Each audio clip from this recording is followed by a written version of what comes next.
The last thing you want to do is to be applying to this year's jobs with last year's resumes or like early 2000s resume elements on them. Objective statements, irrelevant jobs.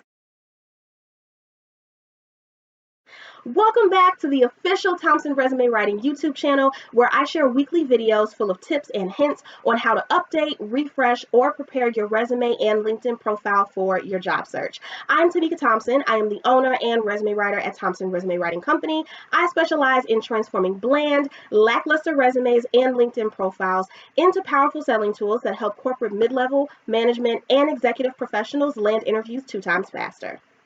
First of all, Happy New Year! Happy New Year, you guys. Oh my goodness, 2021 is officially out. She is gone. We will never see her again.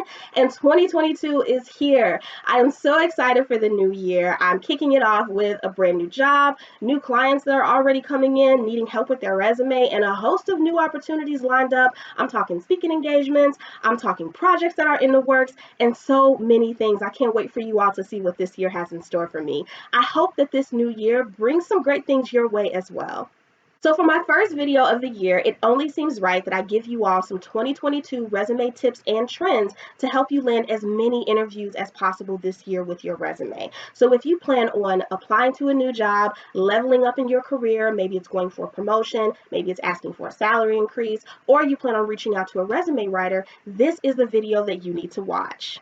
With a new year always brings new changes that you'll need to make to your resume. That may include things that you need to take off your resume, things that you need to add to your resume, or new things that you may need to incorporate within your resume to keep it current, up to date, and RTAW, which is ready to apply whenever. The last thing you want to do is to be applying to this year's jobs with last year's resumes or like early 2000s resume elements on them.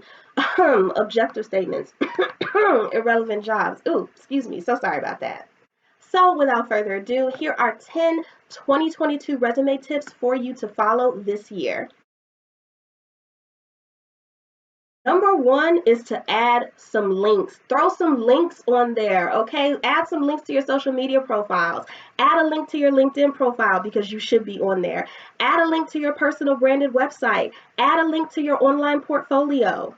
We are in a digital era, you guys, and it's time to start acting like it. No more, oh, I don't do Facebook, I don't do Instagram, I don't do LinkedIn, I don't have a website. None of that is going to fly in 2022 if you want to attract opportunities to you. That means it's not enough just to have your email address and your phone number. Employers want more these days. Get a website. Turn your Facebook, your Instagram, or your LinkedIn into an opportunity magnet. Start posting information that is related to your expertise. Start sharing information that affirms you as the leader that you are in order to bring recruiters to you.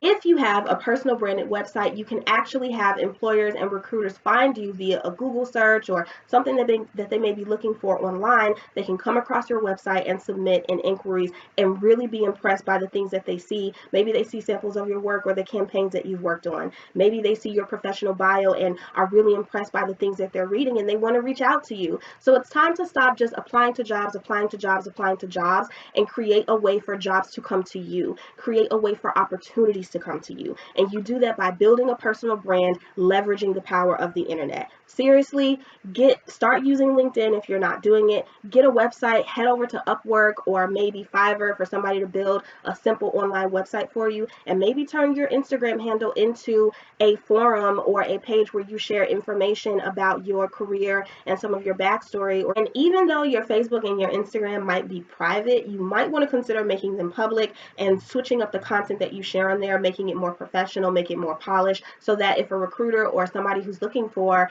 someone to fill a role comes across it, maybe they're interested in you, right? So in 2022, let's bring the jobs to us. Let's not always go searching for them. Let's use the power of the internet to our advantage this year. So add some links on your resume.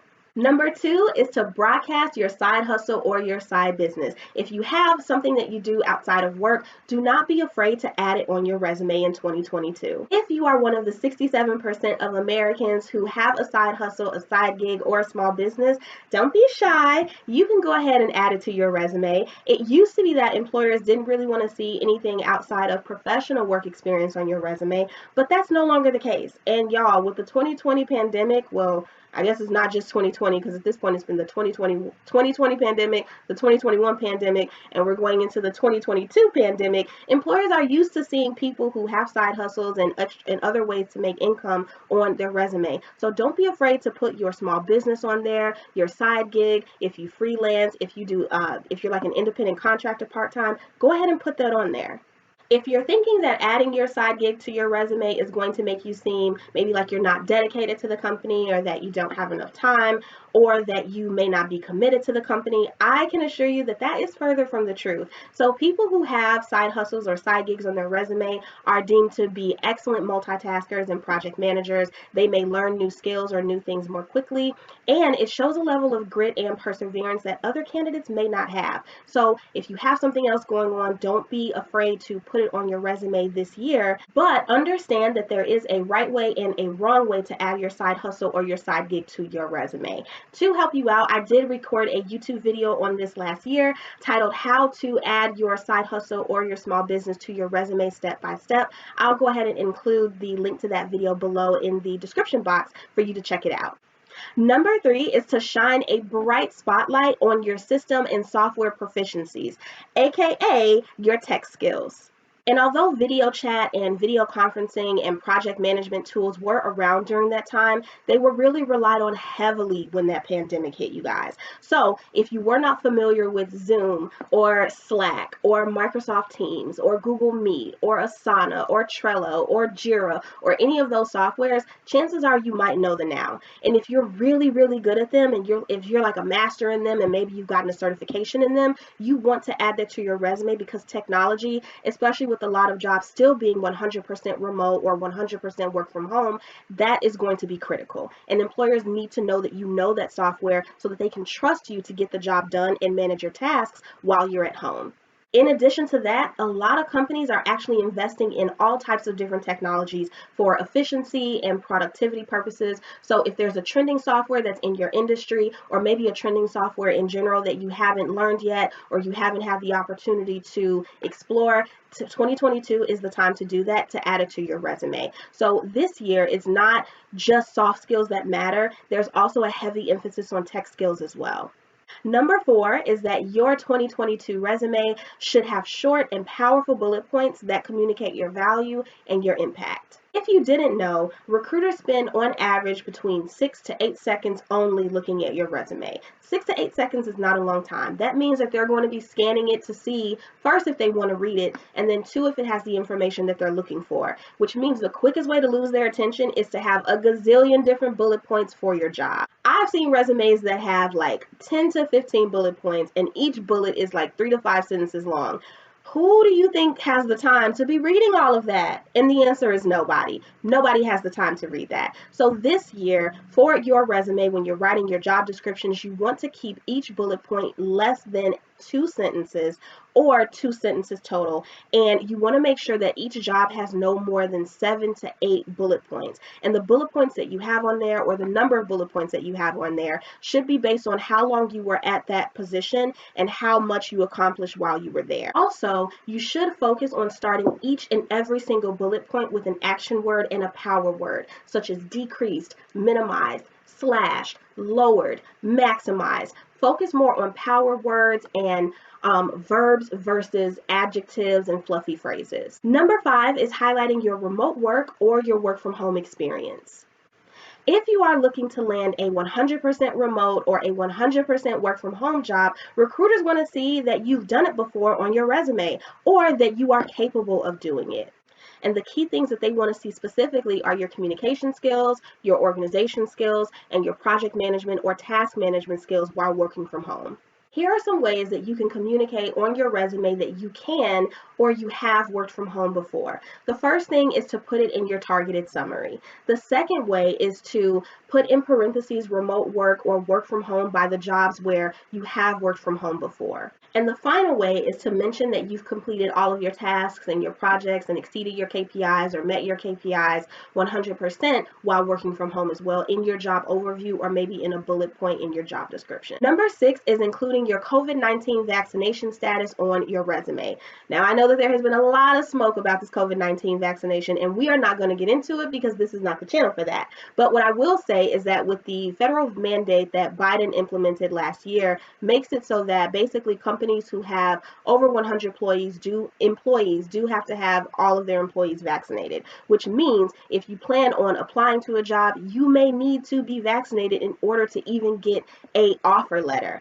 This actually happened to me. I was actually recently interviewing for jobs, and several of the companies that I was interviewing with wanted to see proof of vaccination status before I even moved forward with the first or second interview. So it is a thing. If you do not want to get vaccinated, then you may have to consider alternative companies or changing your job search appropriately. If you are unable to get vaccinated for medical reasons or personal reasons, religious reasons, whatever the reason, you need to communicate that with the recruiter or the hiring manager to make sure that that's okay. Number 7 is to make your resume mobile friendly.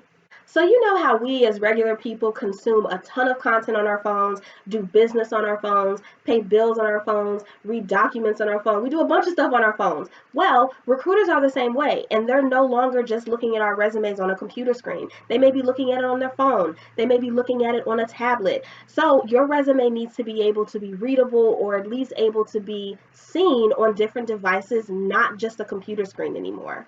Here are some tips for making your resume mobile friendly. You will want to increase the font size on your resume. So if you're using a size 8 or a size 9, that just may not be big enough for a mobile screen. So you'll want to have a larger font size such as 10 or 11. Again, your resume should only be 2 pages, so that shouldn't be a problem. Number 2 is you want to stay away from columns. And number 3 is that you do not want to use a complicated layout or design such as a template that has a bunch of different text boxes and all types of funny elements that are going on. The document in its entirety should read from top to bottom and from left to right so that it's able to be pulled up on a phone or on a tablet seamlessly. You'll also want to make sure that you're applying in a PDF format versus Word or like a Photoshop file or any other file. Number 8 is having your resume speak to the employer's challenges and not just talking about yourself.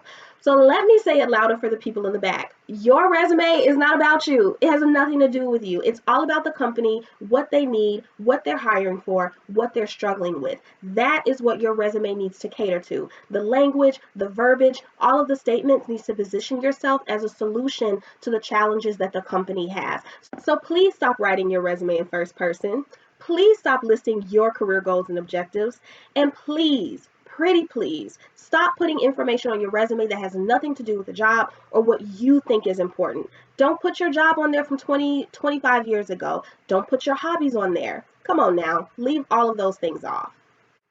It might mean that you may have to add some stuff to your current resume or take some things off your current resume. It may mean that you have to rewrite your whole resume altogether, but it's worth it to make sure that that document is as relevant as possible, it's tailored and it's targeted as possible, and that it's as effective as it can be.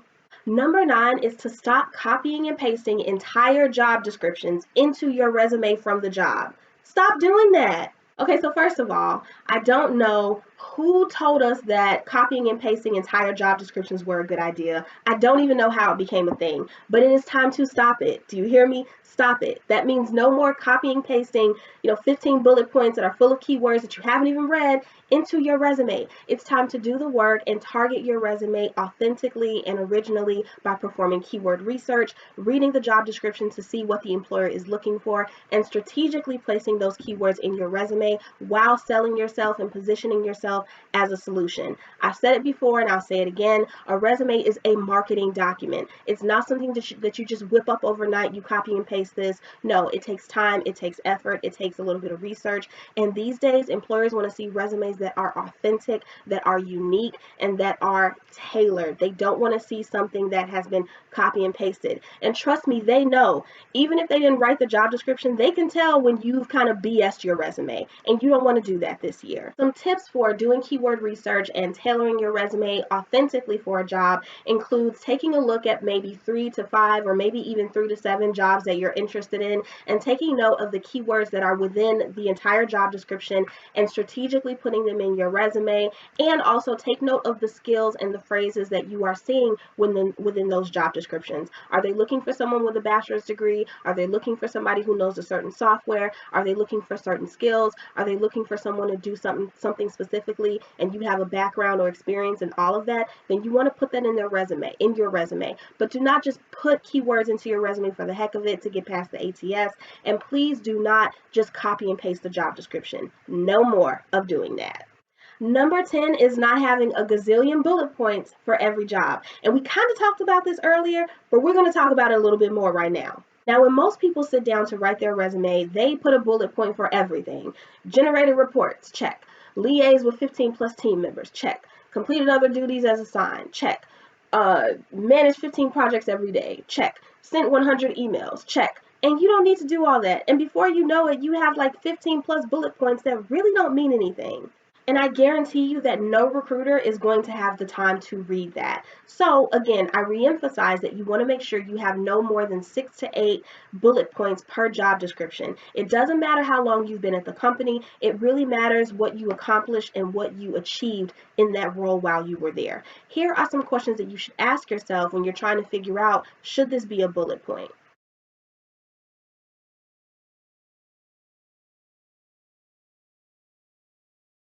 If you can't answer yes to at least 3 of those questions, then it probably shouldn't be a bullet point and you should probably just leave it off. And remember what I said from earlier, make sure that each bullet point is no more than 2 sentences. And there you have it, 10 whole 2022 resume tips for your resume to get on or stay on its A game for the new year. If your resume has everything on this list already, then you're good and you have nothing to worry about, and go ahead and take off. But if not, it may be time for a refresh. Also, if you haven't touched your resume in a while, if it's missing information, if it's outdated, it may be time to reach out to a resume writer or to go ahead and get it updated yourself. If you need assistance updating your resume for your job search, I will be more than happy to help you. Feel free to visit my website at www.thompsonresumes.com, or you can send me an email to hello@thompsonresumes.com. If you enjoyed watching this video or if you learned something new, go ahead and give me a thumbs up down below, and be sure to subscribe to my channel so that you are the first to see when my new weekly videos drop. Thank you so much for watching, and I will see you next week on the official Thompson Resume Writing YouTube channel. Bye, you guys.